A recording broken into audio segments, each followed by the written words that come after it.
Everyone you meet is fighting a battle you know nothing about. So be kind always. Ladies and gentlemen, I want to talk today about something that happened to me and the lessons that I derived from it. This morning I went to the gym. About once a month in my high interval training class, we do a workout called Born to Run. Joke based on the songs and whatnot. Born to Run is a killer workout. Maybe not for some people, definitely for me. I'll set the stage for you. Keep in mind it's 38 degrees outside when we were running this morning. You go outside, you run a mile out on the sidewalk. Come back. You do a series of calisthenics, 20 burpees, 30 pull-ups, etc., some squats, wall balls, stuff in there. You go back out, you run another mile. You come back into the gym, you do the same set of calisthenics in reverse order, and then you go back out and you run a third mile. We do this about once a month. This is kind of the most notorious workout that we have, and it's a gut punch. It's tough. So I'm out there, today's Thursday. I'm out there and I'm just grinding. And it's the second mile. So the middle, you're getting to the halfway point. And I'm on the front end of that second mile and I'm heading out to the turnaround point, coming back. And I'm just crushing it. I'm up in my own head and I'm, like giving it max effort. A lady passes me who, she's in good shape, but generally someone that I run faster than her most of the time. She passes me without much effort. And she says something to me. At first I didn't hear it. But I was like, what'd you say? And she says, she smiles at me. She said, "Are you hurt? Or are you injured?" And I had a few instinctive reactions to that. Number one, I had no idea I was running that slow, that she would ask me that. Number two, I was annoyed. My visceral reaction is annoyance. Like, what do you mean am I injured? I'm doing the best I can here. And so that's the stage right there. Now I completed the workout. I, tried to run a little bit faster. Completed the workout. After the workout, I'm cooling down, take my shoes off, I'm walking around. And another lady asks me, on her way out of the parking lot, she asked me if I'm okay. I certainly was not feeling, I'm not injured.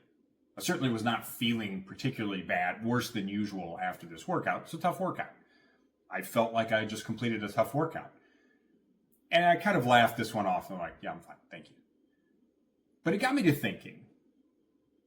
And I've got a couple of lessons learned that I'd like to talk to you about.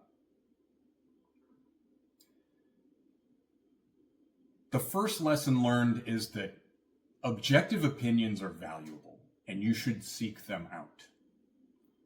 Here's why I say this. I was 100% in my own head.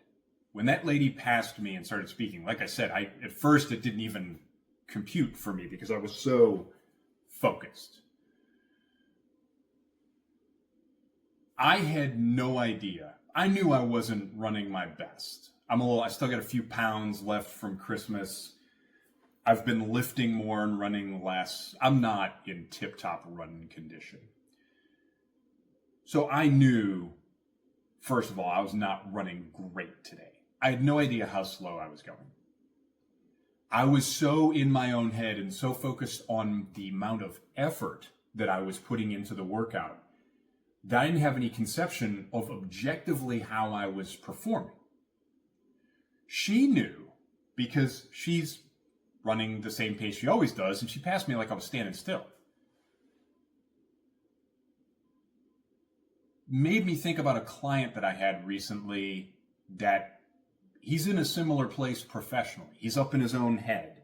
And every question that I asked him about his career and his resume, he kind of goes a mile a minute and is like, well, I did this and I did this and I did this. And the question that I asked him was, what did this accomplish? What did this do objectively? How much money did you make the company? How much money did you save? How much efficiency did you drive? And all he could think about was his performance, what was going on in his head, what he was thinking. And I had to, over the course of the coaching session, condition him to, hey, you need to be focused more on outward. Like, what do you project? What value do you give? These two people saw me, recognized that my performance, my outward objective performance today was not at the level that they associate with me, which is a great thing. I've set a high standard. But it brings to mind the expression that a commander once said to me that I hated then and love now, and that is never confuse effort with results. All I could focus on today was the amount of effort I was putting forth. Now, in the context of a workout, that might be the only thing that's even important. But imagine if I was a fireman going into a fire, or a still active Marine running to a gunfight where Marines were under fire and needed my help. My dog has made an appearance. Now it doesn't matter how much effort I'm putting forth. Now there are lives at stake. Now there are consequences to me running slow. So it's not always a situation where you have the luxury of being up in your own head and focusing on how much work you're putting into it.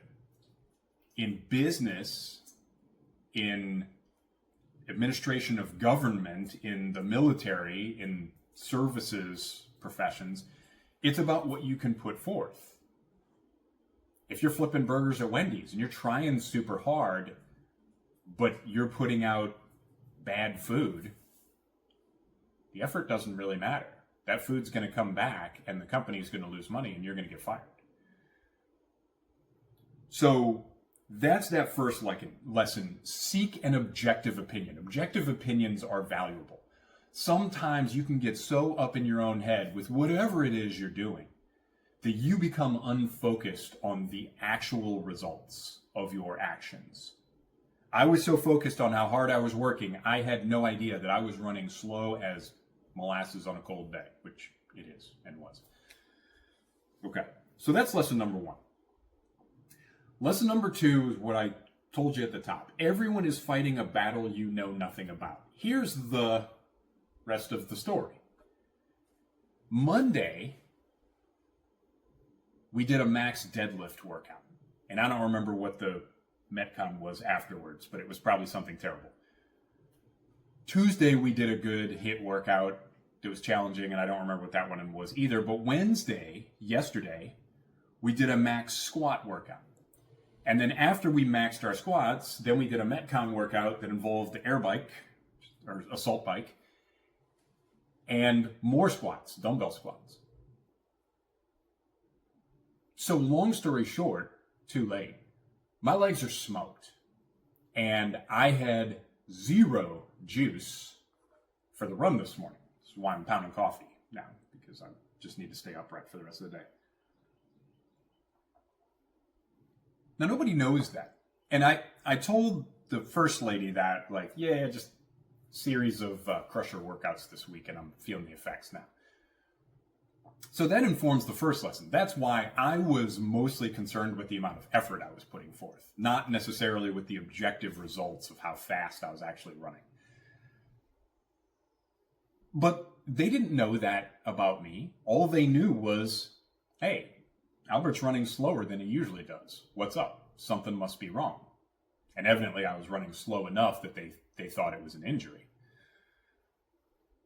So just know, always be kind. Now, these two ladies were tremendously kind. They're wonderful people, good friends. And I'll talk more about that at the end of the video. But just remember, seek first to ask questions. There's definitely been a lot of my life where I would make snap judgments. And I would just look at a situation and say, I know what that is. I know how to fix it. In my advanced age, I've backed off of that, and my general approach is first to ask questions. Even if I'm 90% sure I know exactly what's going on, first thing I'll do is ask a question. Sometimes it's a sort of Socratic method, like, hey, I'm going to try and get this person to learn the lesson here, but you never know where a person's coming from. And sometimes just asking the question is going to get them. Maybe I was hurt. What if I actually was injured and I was just hiding it? And all it took was someone asking me, like, hey, are you hurt? Like, yeah, actually, I felt something pull in my calf and I should probably stop. Sometimes that's all it takes. So, everyone you meet is fighting a battle you know nothing about. Be kind always. I know there's a couple different iterations of that quote, but that's the one I like. And that's the one that applied today. The third lesson kind of dovetails from that, if I could use a military commander / corporate word.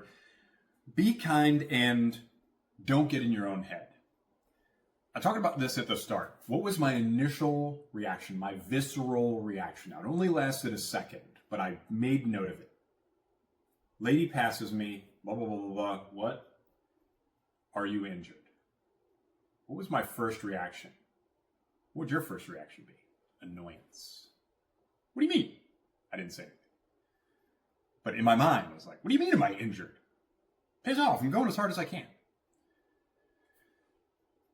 You don't want to get up in your own head. Just like she was being kind to me and asking questions and assuming that I was fighting a battle she knew nothing about, which I was.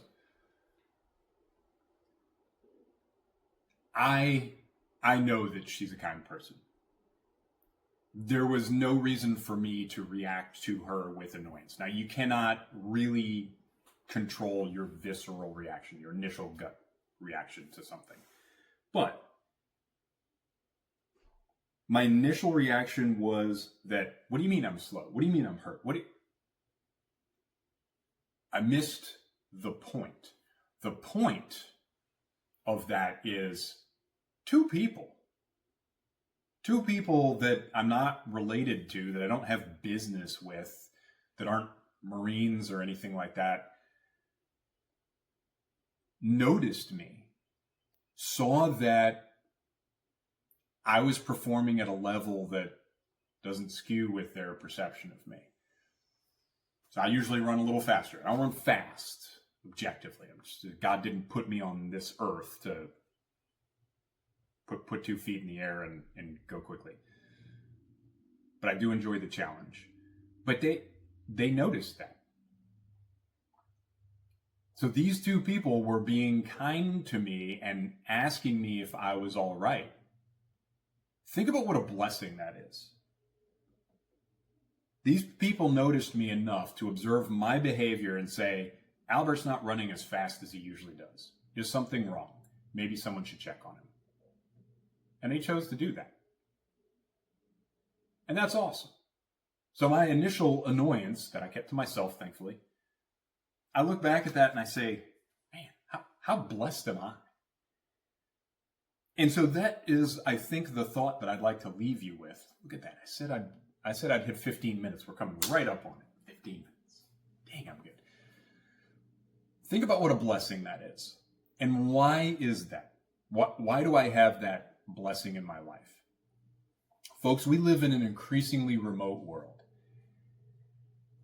And there's a whole lot of other videos I could make.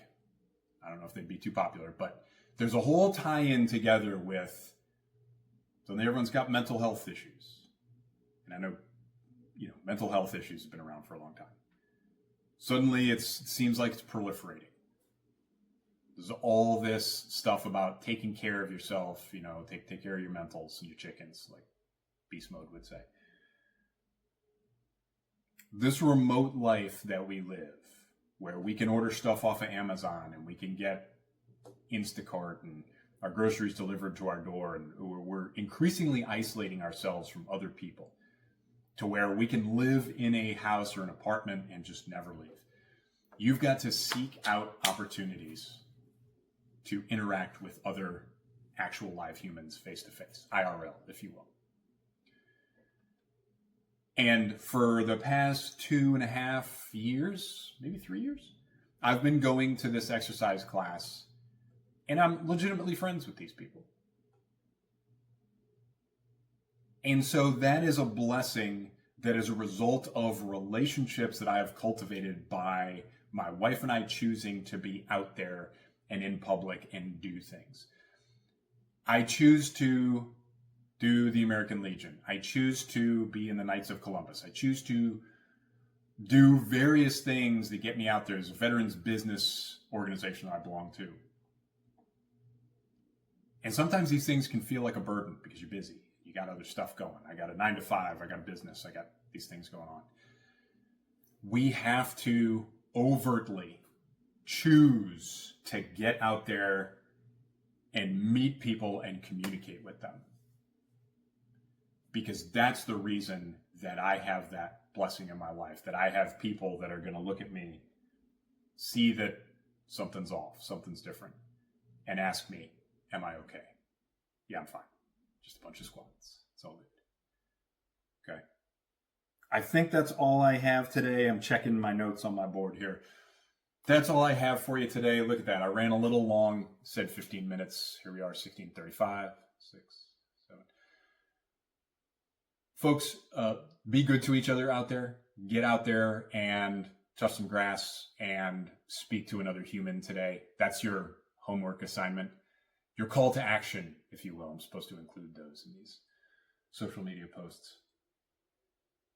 I am blessed to have these people in my life. I am blessed to have everybody in my life that watches this video on whatever platform you consume content. I thank you for being you.